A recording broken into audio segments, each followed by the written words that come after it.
para comentar Aproximadamente 4 horas ha durado la sesión del Consejo de Ministros. Vamos a escuchar al presidente del Gabinete Ministerial, René Cornejo.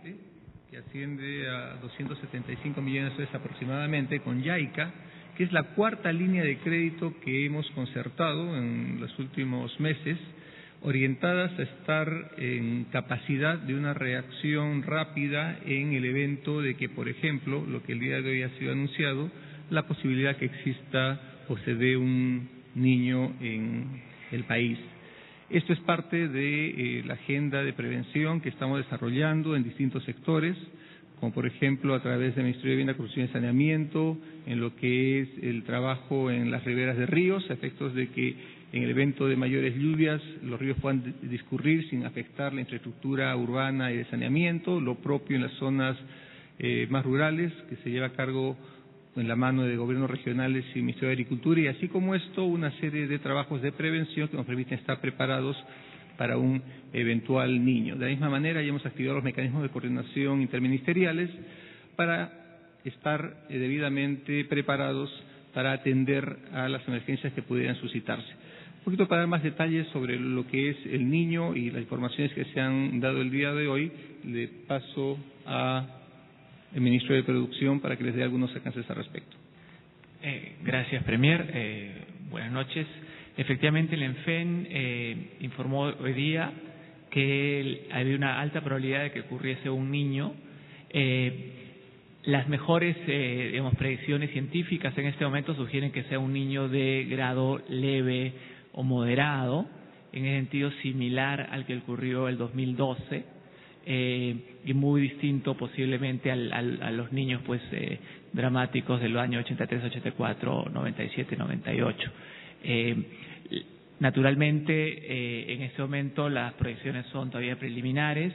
Los efectos sobre la agricultura serían muy modestos o casi inexistentes. Habría algún movimiento sobre la pesquería de anchoveta hacia el sur, y algunas lluvias puntuales en el norte del país en el mes de enero. Al venir hacia el final del verano, en que normalmente la temperatura del mar ya empieza a caer, los efectos posiblemente van a ser nuevamente leves o moderados, pero claramente tendremos que ir actualizando esta información en las siguientes semanas para darles más información. Muchas gracias. Gracias, Piero. Un segundo tema que hemos visto y está en el marco de los ejes que se anunciaron al Congreso como ejes principales en el plan que vamos a desarrollar como gabinete y como gobierno, está el tema de seguridad ciudadana, y dentro de ello hay un compromiso de presentar al Congreso un proyecto de ley para fortalecer las capacidades que se tienen en lo que es control de armas y explosivos. Sin embargo, para ir adelantando en las reformas necesarias, hemos aprobado un decreto supremo que fortalece las capacidades de SUCAMEC, y le pediría al ministro Albán que nos dé alcances al respecto. Sí, gracias, Premier. Buenas noches. Efectivamente, a propósito de ese tema tan delicado para la seguridad ciudadana, que tiene que ver con el manejo de armas, explosivos y municiones, como sabemos, se ha creado ya desde diciembre del año 2012 una superintendencia que se ocupa de esta materia. Y, claro, se han tomado medidas ya que en buena parte responden a una ley aprobada en el Congreso de la República, y esta superintendencia viene ejerciendo funciones a partir de lo que está regulado en dicha norma. El domingo de la semana antepasada se publicaron 2 proyectos de ley que el Ejecutivo quiere presentar al Congreso de la República, y uno de ellos precisamente se refiere a esta superintendencia y al control de armas, y también a la fiscalización en lo que corresponde a las empresas de seguridad. A propósito de eso, se ha abierto entonces una etapa de consultas, de recibir opiniones, se han producido incluso algunos pronunciamientos de algunos especialistas por diversos medios. Todo esto va a contribuir a tener una norma mucho más sólida, mucho más completa, y recogiendo distintas experiencias que pueden ser muy útiles al propósito que el gobierno se ha trazado en esta materia. Mientras tanto, lo que sí era indispensable, a propósito de situaciones que se han presentado en ciertas armerías, empresas de seguridad y con la propia tenencia de armas, era necesario fortalecer de alguna manera las atribuciones con las que cuenta esta superintendencia para que pueda realizar su labor de fiscalización y supervisión de manera bastante más eficiente. Este es el decreto supremo entonces que hemos discutido y aprobado hoy en el Consejo de Ministros y que permitirá entonces que mientras se discuten los proyectos a los que he hecho mención antes y que el Congreso pueda tomar su decisión, la superintendencia esté en condiciones de llevar adelante una labor bastante más efectiva y acorde con los objetivos que nos hemos trazado. Gracias. Gracias, Walter. Un tercer tema que hemos tratado es un proyecto que va a dar operatividad a una de las acciones más importantes para fortalecer la capacidad operativa del Ministerio de Defensa, que es la Agencia de Compras. En ese sentido, se ha aprobado el Reglamento de Organización y Funciones que le va a dar operatividad. Este tema lo va a tratar el ministro Cateriano, quien a su vez va a abordar los avances en el tema de limitación de fronteras con el vecino país de Chile. Pedro, por favor. Muy buenas noches. Efectivamente, como todos ustedes saben, al amparo de la delegación de facultades legislativas que recibió el Gobierno, se dictó un decreto legislativo para la creación de la Agencia de Compras. Este decreto supremo que reglamenta la organización y funciones de esta agencia establece todos los procedimientos, regula el funcionamiento de la agencia y, por lo tanto, conforme a lo establecido en la norma legal antes mencionada, la Agencia de Compras, a partir de la entrada en vigencia de este decreto supremo que regula la organización y funciones del mismo, entrará en funcionamiento en 120 días. Sin duda alguna, este es un gran avance para las Fuerzas Armadas y constituye un aspecto y un reto, a su vez, para el sector defensa, por cuanto el tema logístico siempre o casi siempre ha sido cuestionado. También a través de la Agencia de Compras vamos a poder realizar procesos de adquisición, porque así la norma lo permite, con el Ministerio del Interior. De esta forma vamos a poder cooperar con la Policía Nacional en sus aspectos logísticos. De otro lado, también quería informar que el día de hoy se han acabado las labores técnicas para el establecimiento de las coordenadas en ejecución de la sentencia de la Corte Internacional de Justicia de La Haya. Debo destacar que el trabajo que han realizado las Armadas de Perú y Chile se ha efectuado dentro de un ambiente de profesionalismo y cooperación mutua y sin duda constituye un avance muy importante.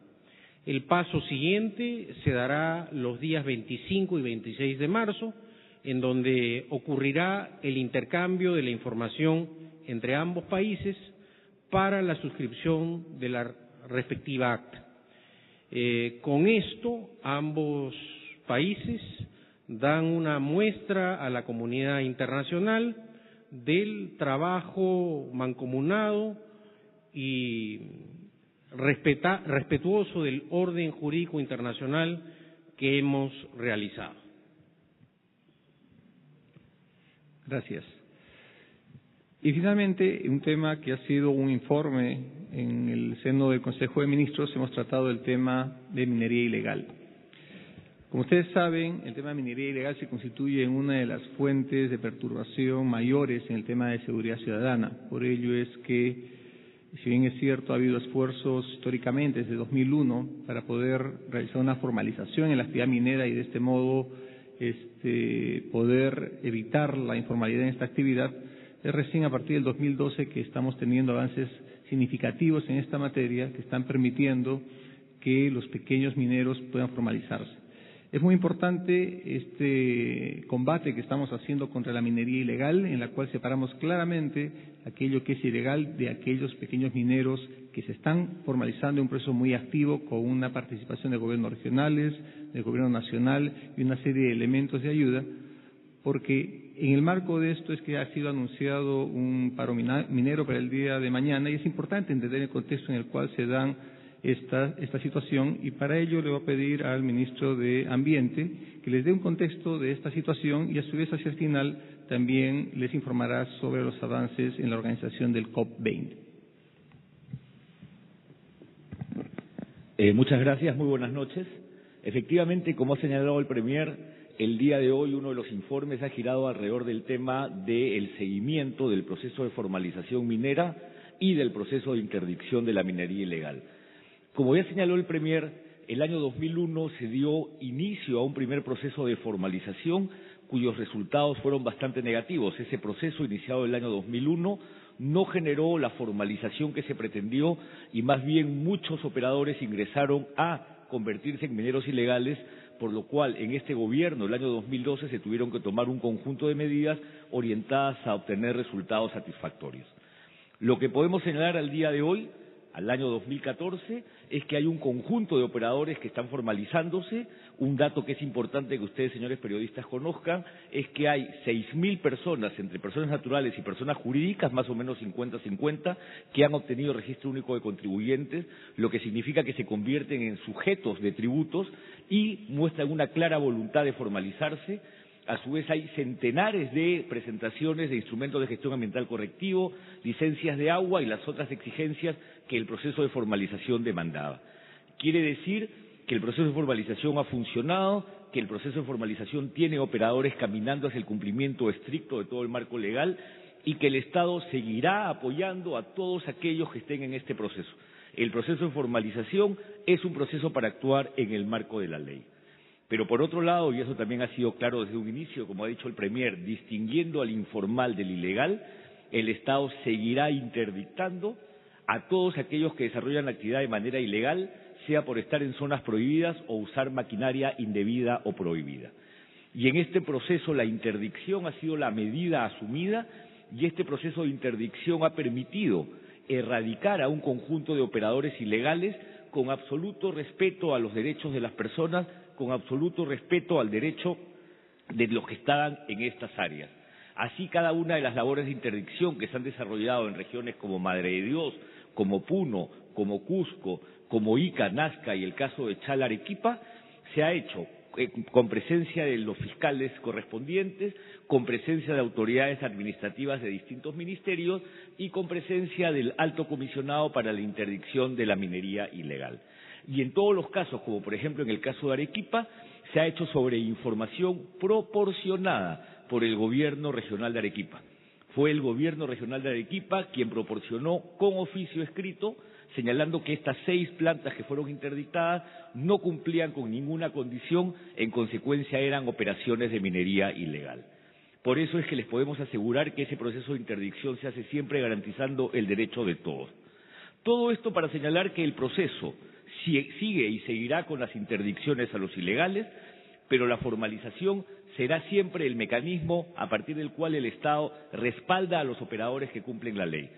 Se está concluyendo la estrategia de saneamiento, que es una estrategia que se aprobará prontamente, que es una estrategia que busca consolidar este proceso. Es importante tener en cuenta acá que los ciudadanos respaldan el mismo, que los medios de comunicación han comprobado que se está caminando por la ruta adecuada y que estamos yendo hacia un proceso de formalización real.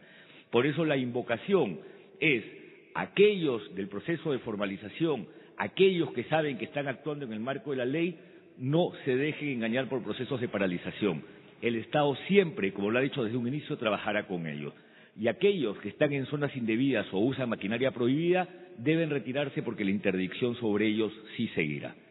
Ese fue el primer tema que se trató y creo que era importante decirlo porque frente a siempre una amenaza de paralización el Estado tiene que ser firme, pero tiene que mostrar que también es capaz de caminar con asistencia técnica de la mano con algunos, pero interdictar a aquellos que no tienen ninguna voluntad de trabajar en el marco de la ley. En relación al segundo tema, como señaló el Premier, hemos hecho un seguimiento a los avances de lo que significa la organización de la conferencia internacional más grande que ha organizado el Perú en su historia, la Conferencia de Cambio Climático, denominada también la COP20. Y aquí el Perú cumple un triple rol. Un rol como país anfitrión, donde tenemos que asegurar buenas instalaciones, espacios adecuados para el hospedaje, visas, transporte, seguridad, y estamos trabajando de manera multisectorial en cada uno de estos temas. Hay un grupo de trabajo multisectorial a cargo de ello y garantizamos que al 1 de diciembre, que es la fecha de inicio de esta conferencia, se tendrá todo aquello que se requiere para que los eventualmente más de 12.000 visitantes reciban todas las comodidades y se sientan como en su casa. El segundo rol que juega el Perú es el rol de presidencia. Y como tal tenemos que facilitar un proceso de negociación muy importante en distintos espacios formales y no formales. En ese sentido, algunas conferencias internacionales demandarán la presencia del presidente de la República, que este año se convierte en el líder internacional en materia climática, demostrando que el Perú es a su vez un país climáticamente responsable. El Perú es un país que está actualizando su estrategia de cambio climático, que está viendo una estrategia de crecimiento con emisiones bajas en carbono, que está orientándose a lo que hoy día se denomina el crecimiento verde, entre muchas otras medidas que han sido revisadas el día de hoy. Y finalmente, el tercer rol de Perú es el de posicionar su agenda climática interna. Y esto significa seguir trabajando con los bosques como sumideros de carbono y como un activo significativo para mantener biodiversidad, con las montañas, ver el tema de retroceso de glaciares y la seguridad hídrica, trabajar también el tema de energía, el tema de transporte, el tema de ciudades sostenibles.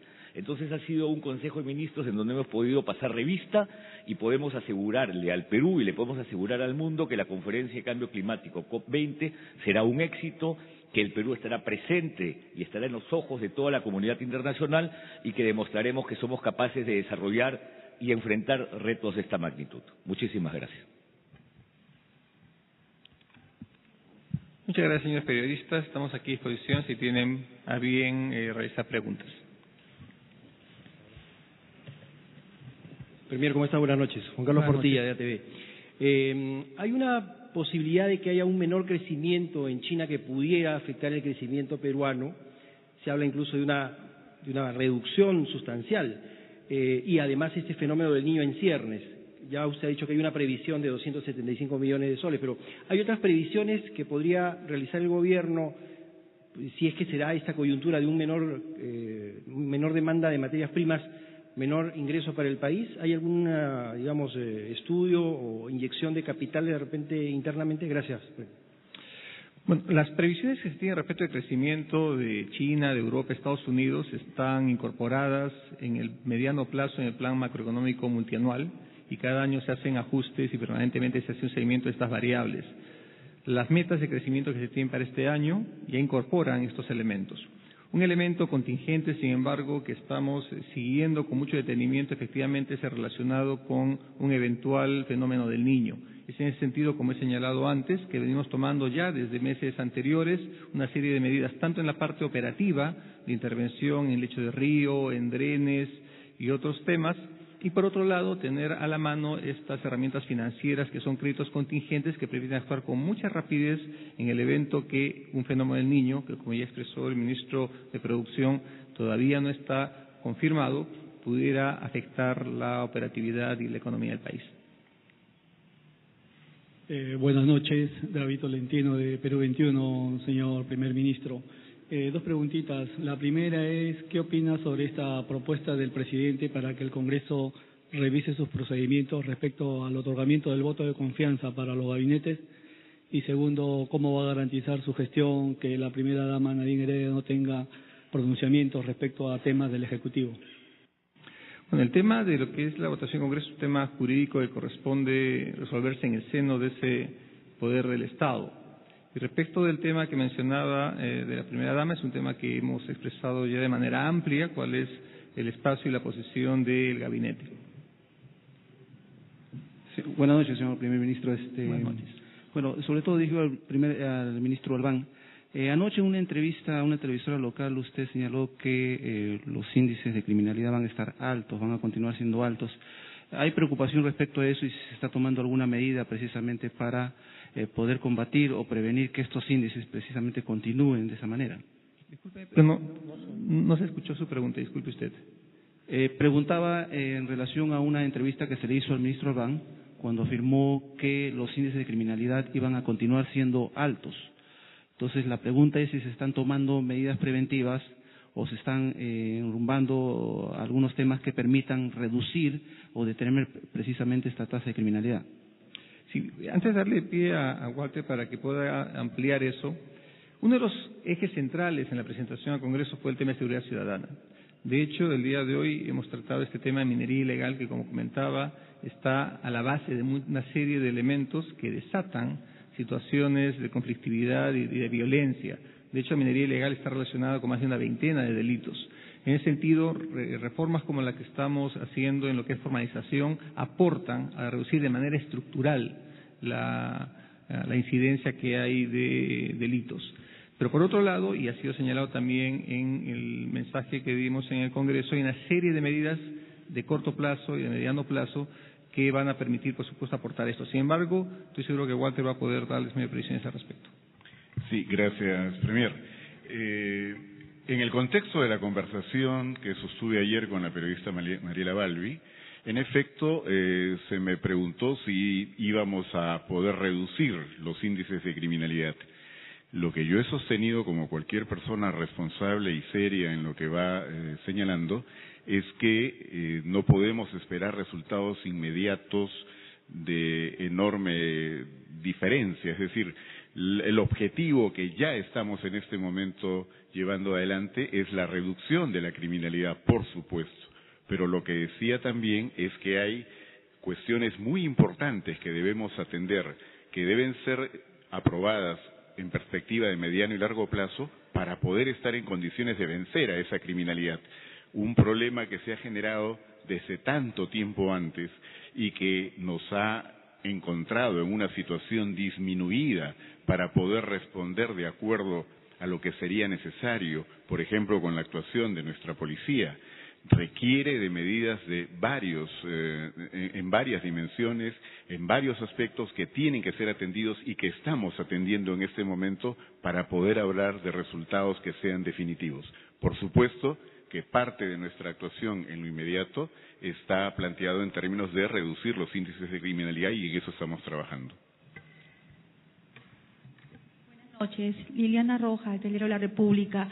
Ministro Cornejo, mi pregunta es para usted. Hoy día el fiscal de la Nación ha dicho que va a indagar sobre las denuncias referidas a Helios SAC, a la corporación Helios SAC, en la cual usted fue socio.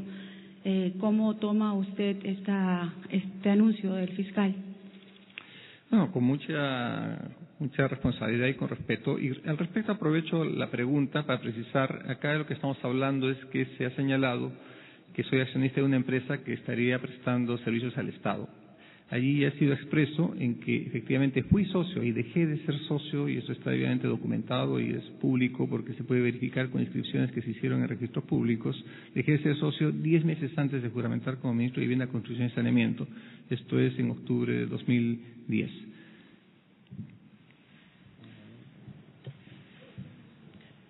Bien, muchas gracias. Muy amable, muchísimas gracias. Muy buenas noches. La conferencia de prensa ofrecida por el jefe del gabinete ministerial René Cornejo y 4 ministros de Estado, el ministro del Interior, de Defensa, de la Producción y el ministro del Ambiente. Continúe usted en Estudios Centrales.